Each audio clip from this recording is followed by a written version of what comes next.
Friends, आज का हमारा सेशन प्रॉफिट एंड लॉस, लाभ तथा हानि पे होने जा रहा है, जो कि दोस्तों पार्ट 6 है। हमने part 1, part 2, part 3, part 4, part 5 complete कर चुके हैं। जहां तक दोस्तों क्वेश्चन नंबर 25 तक कंप्लीट कर चुके हैं राकेश यादव बुक से। तो आज हम लोग राकेश यादव बुक से क्वेश्चन नंबर 26 से क्वेश्चन नंबर 30 करेंगे। यदि दोस्तों चैनल पे पहले जो विजिट कर रहे हैं, चैनल को सब्सक्राइब कर लीजिएगा, ताकि जब भी कोई नया वीडियो अपलोड करें उसका नोटिफिकेशन सबसे पहले आप तक पहुंचे। तो फ्रेंड्स, समय की विवाद न करते हुए आइए हम स्टार्ट करते हैं। तो फ्रेंड्स, हमारा क्वेश्चन नंबर 26 इस प्रकार से आप देख सकते हैं। तो दोस्तों आपको 30 सेकंड के टाइमर देते हैं, जिसमें आप क्वेश्चन को समझेंगे और बनाने का प्रयास करेंगे। उसके बाद दोस्तों हम लोग देखेंगे कि इसका सॉल्यूशन किस तरह से हम कर सकते हैं। ठीक है,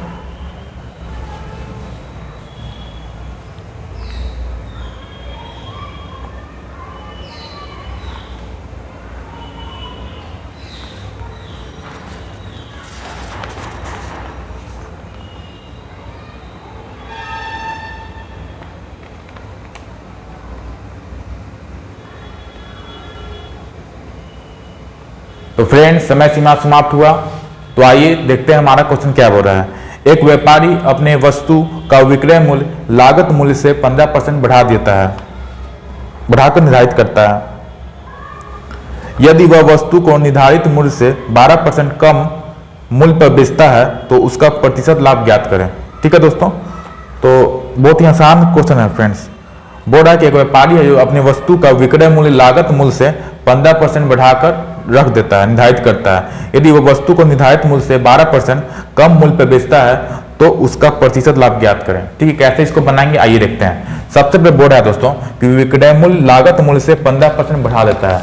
यानी मान लीजिए कि आपका लागत मूल्य यानी कॉस्ट प्राइस कितना है, 100 है, तो जो मार्क प्राइस होता है वो क्या होता है दोस्तों, तो विक्रय मूल्य कितना % बढ़ाता है, 15% बढ़ाता है। तो 100 का अगर 15% करेंगे दोस्तों, ये हमारा क्या आ जाएगा, विक्रय मूल्य यानी बेचने वाला मूल्य। ठीक है, विक्रय मूल्य तो कितना % बढ़ा रहा है, 15%। यानी 100 का अगर 15% होगा तो 15 रुपये होगा, यानी 115 रुपये हमारा क्या हो गया, विक्रय मूल्य हो गया। यहाँ तो समझ में आ गया। अब बोल रहा है कि यदि वह वस्तु को निर्धारित मूल्य से 12% कम कर देता है, यानी 115 रुपये तो हो गया, अब इसको 12% कम करता है, यानी 115 का हम 12% ही निकाल लेंगे, उसके माइनस नहीं करेंगे। क्या निकाल लेंगे, सीधे हम निकाल लेंगे 115 का 88%। कितना परसेंट दोस्तों, 88% निकाल लेंगे। तो हमारा जो अब नया विक्रय मूल्य हो जाएगा, निकल के आ जाएगा। तो आइए निकालते हैं कि हमारा कितना विक्रय मूल्य आ जाएगा। ये 115 हो गया, 15 था, और 12% क्या करता है, कम मूल्य पर निर्धारित करता है। यानी कितना हो गया हमारा, 88/100 कर दिए हम लोग, तो नया विक्रय मूल्य निकल के आ जाएगा। तो आइए सॉल्व करते हैं। ये हमारा अगर काटते हैं, ये कितना हो जाएगा, ये अगर 2 से काटते हैं 44 हो गया, ये कितना हो गया, 50 हो गया। फिर 115 या 50 है, 5 से काटते हैं तो ये 10 हो गया, और ये कितना हो गया दोस्तों, 23 हो गया। 5 में 10, 5 15। फिर आपको क्या करना होगा, 23 गुने 44 करना होगा। तो मल्टीप्लाई करते हैं, 23 गुने 44 कितना होगा, 4 × 12 2 1 4 2 8 9, 4 × 12 2 1 4 2 8 9, यानी 2 11, यानी कितना आ गया दोस्तों, 1000 कितना आ गया, 1012 आ गया। और नीचे एक 10 था, डिवाइड हो गया, यानी 101 पॉइंट कितना आ गया दोस्तों, 101.2 आया। कितना आ गया फ्रेंड्स, 101.2 आ गया। जो हमारा लागत मूल्य वो 100 है, अब जो नया विक्रय मूल्य यानी एसपी वो कितना आ गया, 101.2 आ गया। हमें निकालना क्या है, हमें निकालना है कि प्रतिशत लाभ ज्ञात करें। तो कितना रुपए का लाभ हो रहा है, लाभ नया लाभ कितना रुपए का हो रहा है, तो 1.2 का लाभ हो रहा है। कितना पे, 100 पे, यानी लाभ % कितना होगा, लाभ तो निकल के आ गया 1.2 का। अब हमें निकालना है लाभ % निकालना है। क्या निकालना है दोस्तों, लाभ % निकालना है। तो कितना का लाभ हो रहा है, तो लाभ हो रहा है आपको 1.2 का। अगर 1.2 को हम लोग क्या लिख सकते हैं, 12/10 लिख सकते हैं। तो 2 × 6 12, 2 × 5 10। ठीक है, उसके बाद इसको हम लोग तोड़ लेते हैं तो कितना आ जाएगा, 1.1/5। तो कौन सा ऑप्शन है दोस्तों, ऑप्शन नंबर आपका बी राइट आंसर है। लाभ % नहीं दोस्तों, लाभ ही निकालना है, लेकिन फ्रैक्शन में दिया गया है। ठीक है, लाभ कितना का हुआ, 1.2 का हुआ। अब हमें फ्रैक्शन में निकाल दिए, कितना 12/10 कर दिए, तो 6/5। फिर इसको हम लोग क्या करेंगे दोस्तों, 1/5 हमारा आंसर आ गया। कितना आ गया, ऑप्शन नंबर बी आपका राइट आंसर है। तो एक बार समझ लो दोस्तों, क्या बोल रहा था क्वेश्चन में, बोल रहा था कि एक व्यापारी है जो लागत मूल्य से 15% विक्रय मूल्य निर्धारित करता है। तो 100 लागत मूल्य माने तो विक्रय मूल्य कितना, 115। उसके बाद बोलता है कि अब जो विक्रय मूल्य है उसको 12% कम करके बेचता है। तो हम लोग 12% नहीं निकाल के हम लोग क्या करेंगे, डायरेक्ट 88% निकाल लेंगे। क्यों? क्योंकि 12% का निकालेंगे दोस्तों माइनस करने का झंझट होता, लेकिन हम डायरेक्ट 88% निकाल लिए, तो उसे क्या फायदा हुआ? डायरेक्ट हमारा नया सेलिंग प्राइस निकल के आ गया। तो नया सेलिंग प्राइस कितना निकल के आ गया? 101.2। तो 100 रुपया लागत मूल्य है और 101.2 में बेच रहे हैं, तो कितना का दोस्तों हो रहा है लाभ? तो 1.2 का लाभ हो रहा है। कितना का लाभ हो रहा है दोस्तों? तो 1.2 का लाभ हो रहा है। ऑप्शन में जो दिया गया फ्रैक्शन में दिया गया था, तो 1.2 को हम लोग क्या लिख सकते हैं? 12/10 लिख सकते हैं। उसको काटे कितना हो गया? 6/5 हो गया। और 6/5 को क्या लिख सकते हैं? 1 होल 1/5 लिख सकते हैं। तो ये दोस्तों हमारा आंसर हो गया। कौन सा ऑप्शन है? तो ऑप्शन नंबर बी आपका राइट आंसर है। तो उम्मीद करते हैं दोस्तों कि क्वेश्चन नंबर 26 आपको समझ में आ गया हो कैसे इसको हल करना है। तो आइए क्वेश्चन नंबर 27 की ओर बढ़ते हैं। अब हम लोग क्वेश्चन नंबर 27 करने जा रहे हैं। तो दोस्तों हमारा क्वेश्चन 27 इस प्रकार रहा। तो फिर से दोस्तों आपको 30 सेकंड टाइम में देते हैं, तो क्वेश्चन को समझने का प्रयास करें और बनाने का भी, ठीक है? उसके बाद हम लोग इसका सॉल्यूशन देखेंगे।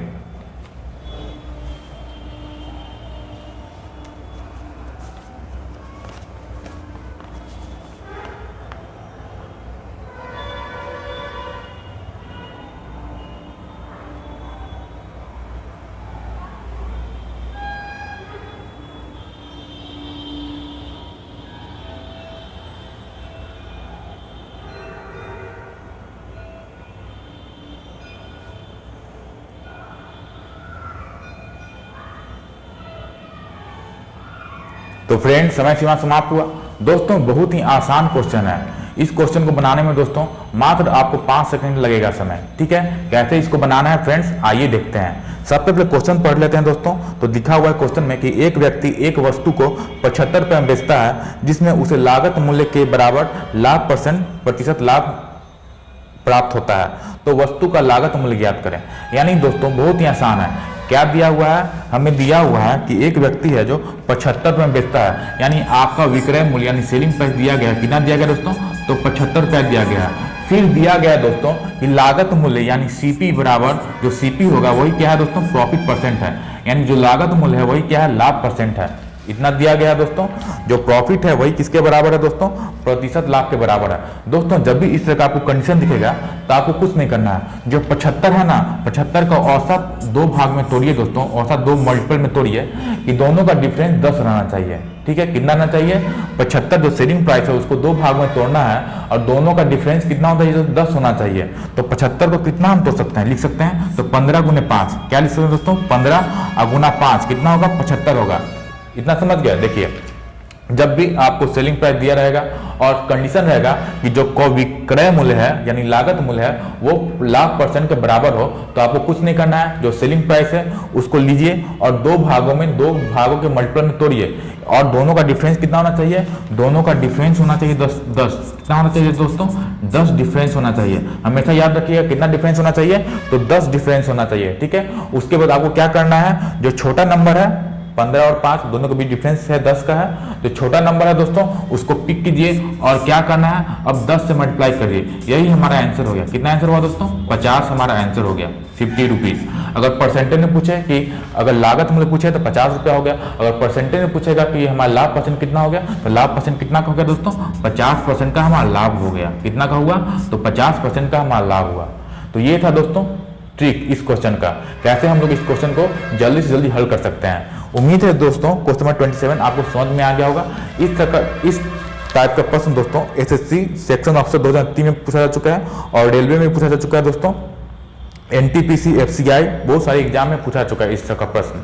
तो उम्मीद करते हैं दोस्तों कि क्वेश्चन नंबर 27 आपको समझ में आ गया हो कैसे इसको हल करना है।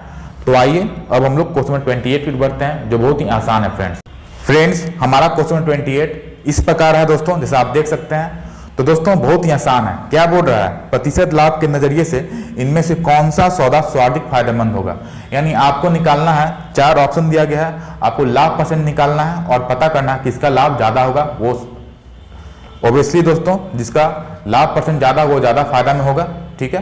तो आइए देते हैं फिर से आपको 30 सेकंड समय, सॉल्व कीजिए। बहुत ही आसान है दोस्तों।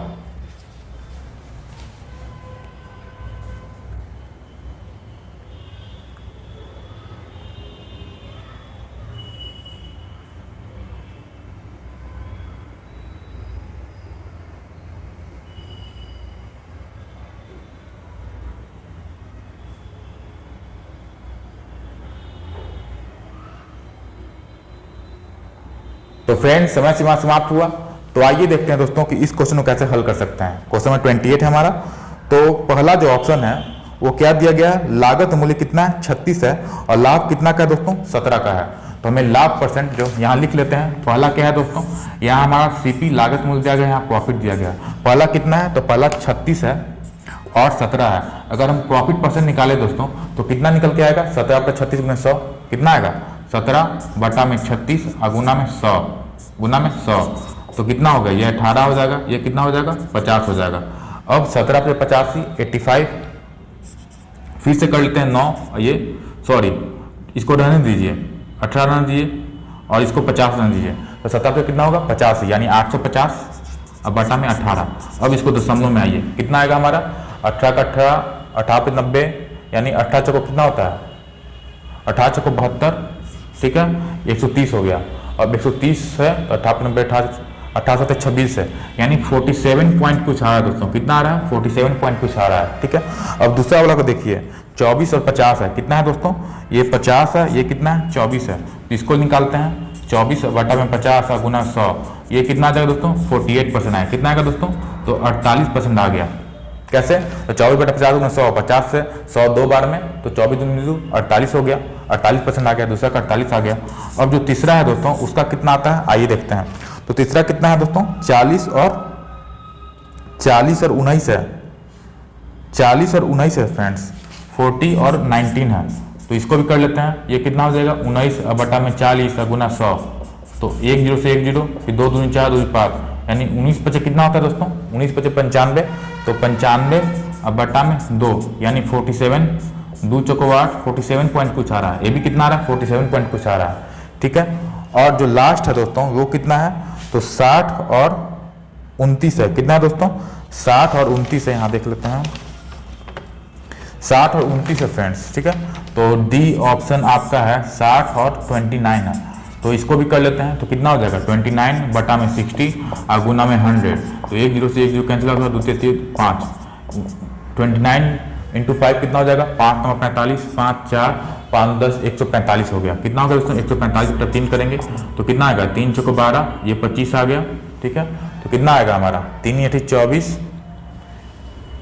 48 पॉइंट कुछ आ रहा है। कितना आ रहा है दोस्तों, तो 48.33 आ रहा है। कितना आ रहा है दोस्तों, तो 48.33 आ रहा है। तो हम लोग देखें कि ये पहला सेट 47 आ रहा था, फिर दूसरा 48 आया, फिर तीसरा 47 आया और जो चौथा है वो कितना है दोस्तों 48.33। तो कौन सा ज़्यादा लाभदायक होगा, जिसका लाभ परसेंट ज़्यादा होगा, यानी ऑप्शन नंबर डी दोस्तों आपका राइट आंसर है। कौन सा है फ्रेंड्स, तो ऑप्शन नंबर डी आपका राइट आंसर है। तो ये दोस्तों बहुत ही आसान क्वेश्चन था, ठीक है। उम्मीद करते हैं कि समझ में आया कैसे इसको हल करना है। तो आइए दोस्तों क्वेश्चन नंबर 29 की ओर बढ़ते हैं। फ्रेंड्स हम लोग क्वेश्चन नंबर 29 करने जा रहे हैं। हमारा क्वेश्चन इस प्रकार से देख सकते हैं। तो फिर से दोस्तों आपको 30 सेकंड का टाइमर देते हैं, सॉल्व कीजिए, समझने का कोशिश कीजिए कि क्वेश्चन क्या बोल रहा है।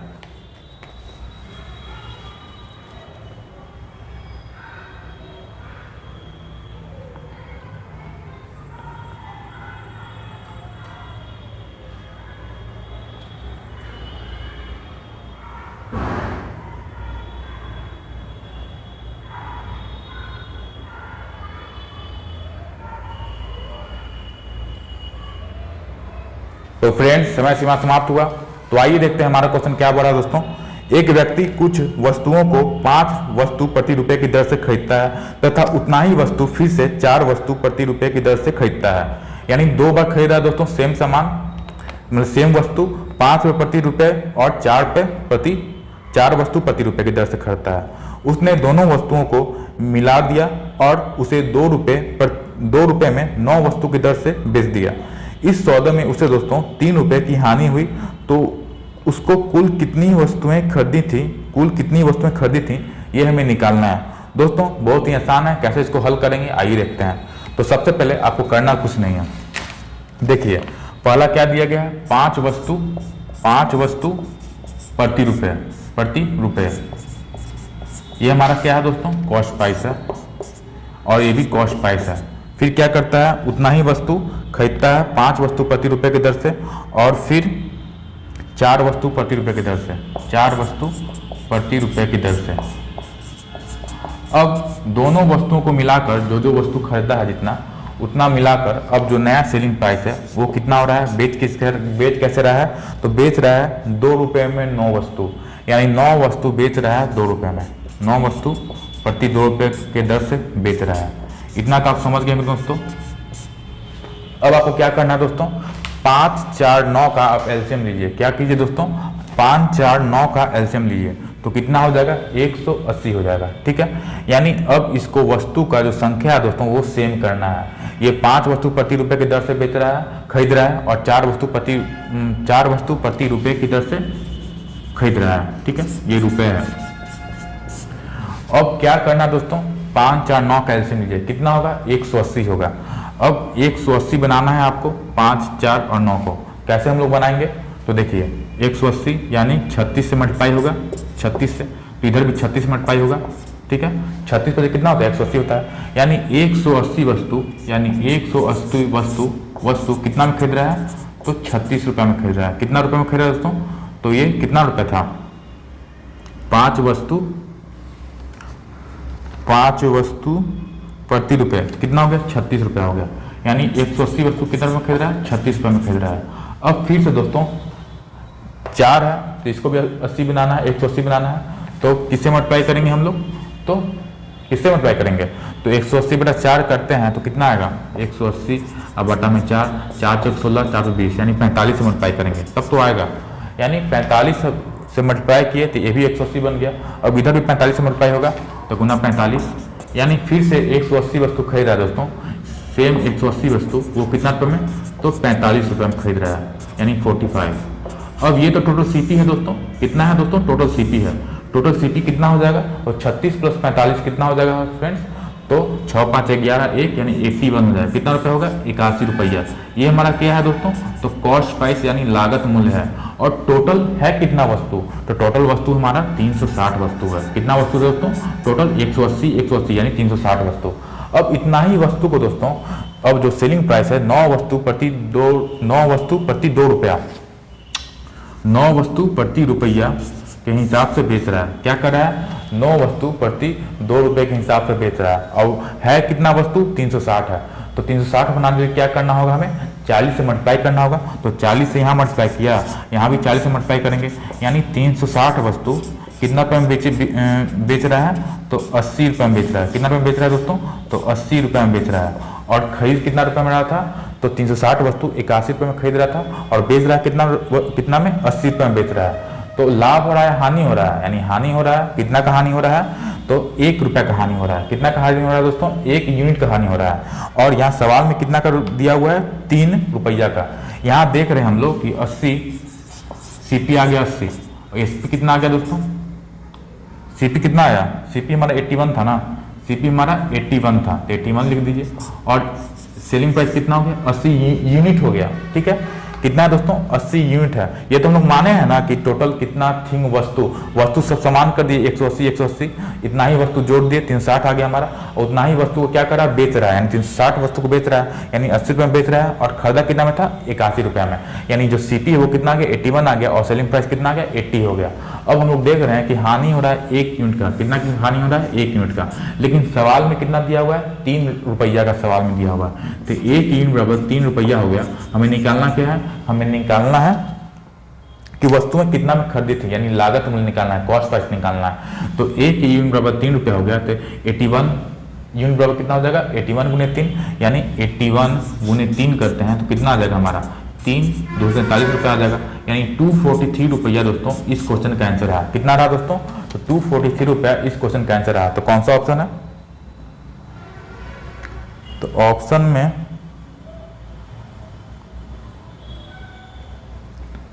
81 × 3 कितना हो जाएगा, 81 3 8 24 243।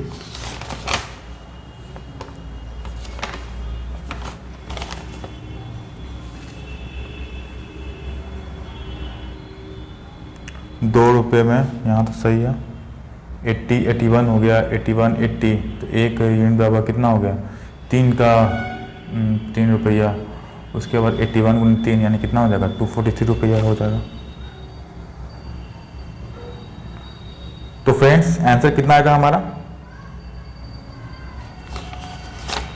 तो 243 रुपये आंसर आया। कितना आएगा दोस्तों? 243 रुपये आंसर आ गया। ठीक है, तो यहाँ हम लोग कितना देख रहे हैं, 1 रुपया बराबर 3 हो गया, और कितने, तो उसने कुल कितनी वस्तुएं खरीदी थी, तो उसने कुल कितने वस्तुएं खरीदी थी, यानी वस्तु निकालना है। ठीक है फ्रेंड्स, कितना निकालना है, वस्तु निकालना है। तो सॉरी, ये तो रुपया आ गया ना दोस्तों, वस्तुएं खरीदी थी, कॉस्ट प्राइस निकालना, वस्तुएं खरीदनी थी। तो कितना खरीदी थी वस्तु, 360 वस्तु खरीदा था, तो 360 अगुना में 3 करना है, यानी कितना आ जाएगा हमारा 1080, 0 छोटे 18 8 1 3 9, यानी इतना वस्तु दोस्तों कॉस्ट प्राइस निकल के आ गया हमारा। कॉस्ट प्राइस कितना हो गया, 243 हो गया, जो हम लोग निकाले, कहाँ निकाले, 1 3 बराबर 3 रुपया, 81 बराबर कितना हो गया, 243 हो गया, ये 243। लेकिन क्वेश्चन में क्या बोला दोस्तों, कितनी वस्तुएं खरीदी थी, वस्तु का संख्या पता करना है, लागत मूल्य नहीं, वस्तु की संख्या पता करना है। तो कितना हो जाएगा 360 गुना 3, यानी वो 1080 वस्तुएं खरीदी थी, क्योंकि हम लोग माने एज्यूम ना किए थे कि 180 वस्तु यहाँ, 180 वस्तु यहाँ, टोटल कितना वस्तु, 360 वस्तु।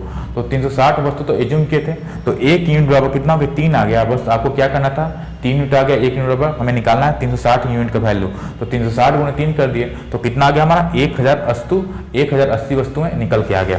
तो फ्रेंड्स कंफ्यूजन हो जाता है कभी कभार, तो आपका option number be friends right answer है। कौन सा ऑप्शन है, तो ऑप्शन नंबर बी आपका राइट आंसर है। यहाँ दोस्तों हम लोग समझ रहे थे कि लागत मूल्य निकालना, लेकिन लागत मूल्य नहीं निकालना था, क्या निकालना था, कितने वस्तुएं खरीदी थी, यानी आपको जो वस्तु है उसका संख्या निकालना था। तो कितना टोटल वस्तु है, 360 वस्तु है, तो 1 यूनिट बराबर कितना है, 3 है, तो 360 वैल्यू का 360 यूनिट का कितना हो जाएगा, 360 गुना 3 हो जाएगा, यानी कितना आ जाएगा 1080। अगर फ्रेंड्स इतना हम लोग करने की जरूरत भी नहीं था, क्यों, क्योंकि हम 180 एज्यूम किए थे, तो 180 यहाँ करते, 180 यहाँ करते, टोटल 360 हो जाता, और 360 यहाँ आ गया, और यहाँ दिया हुआ था, क्या दिया हुआ था कि हानि हुआ था 3 रुपया का, यानी सीपी हमारा 81 हो गया, एसपी कितना हो गया 80 हो गया, तो 1 यूनिट बराबर कितना हो गया 3 हो गया, 1 यूनिट का वैल्यू कितना हो गया 3 हो गया। हमें निकालना था कि टोटल वस्तु कितना वस्तु है, 360 वस्तु है, तो 360 गुने 3 कर दिए, यानी कितना आ गया हमारा 1080 वस्तु हमारा आ गया। तो उम्मीद करते हैं दोस्तों कि क्वेश्चन नंबर ये था 29 आपको समझ में आया होगा कैसे इसको हल करना है फ्रेंड्स। ठीक है, तो आइए हम लोग क्वेश्चन नंबर 30 को बढ़ते हैं, जो इस सेशन का लास्ट क्वेश्चन होगा। फ्रेंड्स हम अब लोग क्वेश्चन नंबर 30 कर रहे हैं। अब तो हमारा क्वेश्चन इस प्रकार जैसा देख सकते हैं। तो फिर से दोस्तों आपको 30 सेकंड टाइमर देते हैं, तो समझने का प्रयास करें कि क्वेश्चन क्या बोल रहा है।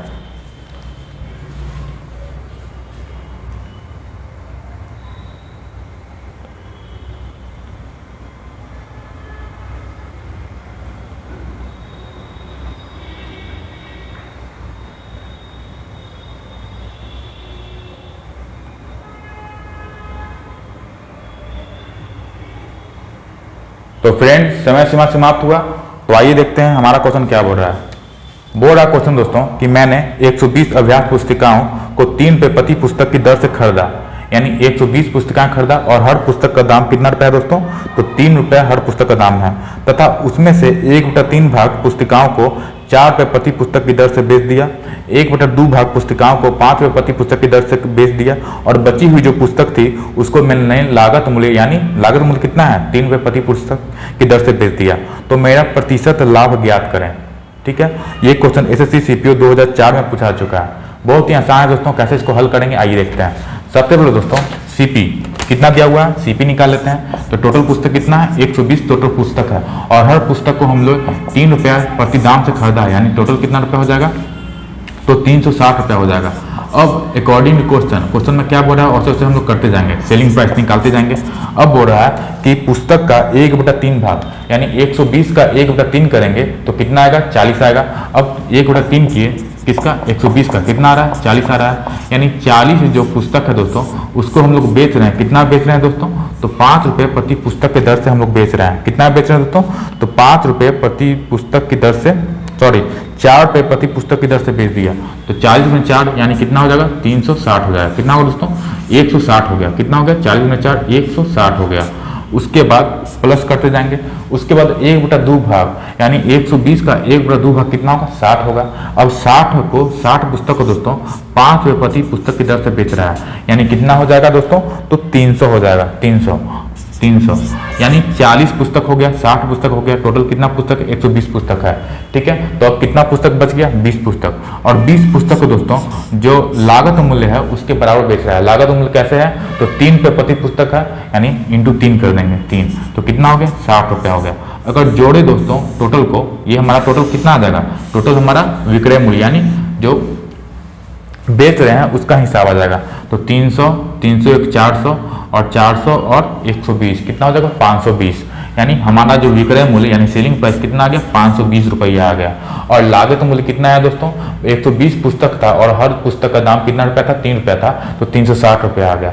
अब अकॉर्डिंग क्वेश्चन में क्या बोल रहा है कि 1/4 भाग हम लोग 4 रुपये प्रति पुस्तक के दर से बेच रहे हैं। तो 1/4 1/3 भाग कितना हो गया? 40 हो गया, और 40 गुने 4 यानी 160 आ गया। फिर आधा पुस्तक, टोटल पुस्तक आधा पुस्तक यानी कितना होगा? 60 पुस्तक हम लोग 5 रुपये प्रति पुस्तक के दर से बेच रहे हैं, यानी 60 गुने 5 300 रुपये हो गया। और जो शेष बचा हो उसको हम लोग जो लागत मूल्य है उसके बराबर बेच रहे हैं, यानी लागत मूल्य कितना है? 3 रुपये प्रति पुस्तक, यानी जो 20 पुस्तक था उसको 3 रुपये प्रति पुस्तक के दर से बेच रहे हैं, यानी कितना रुपया होगा? 60 रुपया हो गया। और टोटल जोड़ दिया तो कितना हमारा जो विक्रय मूल्य कितना आ गया? सेलिंग प्राइस कितना आ गया? 520 रुपया आ गया। और लागत कितना है? 360 है। तो कितना का लाभ हो रहा है दोस्तों? 160 रुपये का लाभ हो रहा है। कितना का लाभ हो रहा है दोस्तों? तो 360 40 कर दिए, ठीक है, तो 400 हो गया। कितना का लाभ हो रहा है दोस्तों? 360 है, ठीक है, ये 520 है, यानी कितना का लाभ हो रहा है? 160 का लाभ हो रहा है। कितना का लाभ हो रहा है दोस्तों? 160 रुपये का लाभ हो रहा है। कितना पे? 360 पे गुना 100। बस यही लाभ परसेंट निकालना है। तो लाभ परसेंट निकाल दिए दोस्तों। कितना आएगा हमारा लाभ परसेंट? तो लाभ परसेंट निकालते हैं। लाभ परसेंट निकालते हैं। कितना का लाभ हो रहा है? तो 160 रुपये का लाभ हो रहा है। कितना पे? तो 360 पे गुना में 100। सॉल्व करते हैं। 1 जीरो से 1 जीरो कटा, ये कितना हो गया हमारा? ये हमारा 25 हो जाएगा, ये हमारा 9 हो गया। और 25 गुने 16 करेंगे कितना आएगा हमारा? अगर 25 गुने 16 करते हैं 250 और में 125, यानी 250 और 125 कितना होगा? 375 हो जाएगा, ठीक है, यानी 375 अब बटा 9 करते हैं तो कितना आएगा दोस्तों? करते हैं हम 9 चौको 36, ठीक है, ये 15 हो गया, 9 का 9 41 हो गया। अब कौन सा ऑप्शन है? तो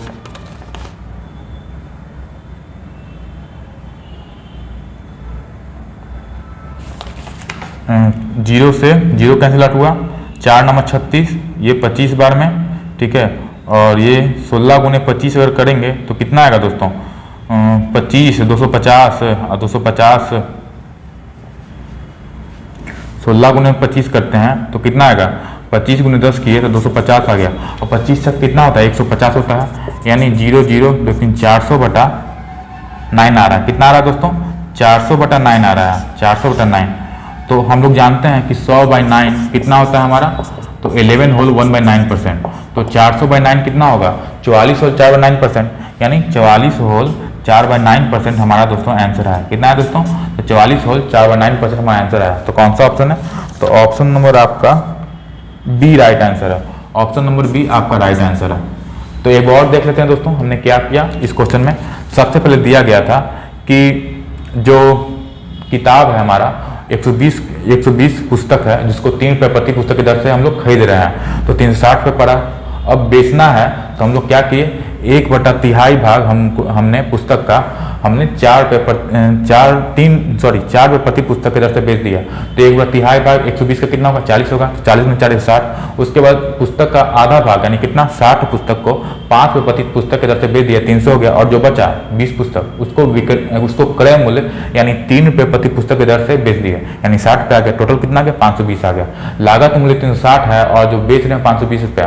तो कितना का हमारा प्रॉफिट हो रहा है दोस्तों? तो 520 माइनस 360 यानी 120 रुपये का प्रॉफिट, 160 रुपये का प्रॉफिट हो रहा है। कितना? 360 और 520 था, तो 160 रुपये का प्रॉफिट हो रहा है। अब हमें निकालना है क्या? लाभ परसेंट। लाभ परसेंट क्या होता है? लाभ बटा सीपी गुना 100। लाभ कितना कर? 160 का कितना पे? तो 360 पे, यानी 160 बटा 360 गुना 100 किए तो कितना आ गया हमारा? 44 होल 4/9% हमारा आंसर आ गया। तो दोस्तों ये था कुछ प्रश्न। उम्मीद करते हैं कि आपको सहूलियत होगा एग्जाम में जब भी इस तरह का प्रश्न दिखे तो आप कर पाएंगे। तो फ्रेंड्स, यदि चैनल में आपको इस प्रश्न का कोई दिक्कत है प्रॉफिट एंड लॉस में, तो हमने प्लेलिस्ट बना रखा है, वहां जाकर देख सकते हैं। तो फ्रेंड्स, आज के इतना ही। मिलते हैं एक नए सेशन में और भी अच्छे प्रश्नों को लेकर। Thanks for watching. जय हिंद, वंदे मातरम। हाँ दोस्तों, सब्सक्राइब करना ना भूलें अगर वीडियो पसंद आया हो तो।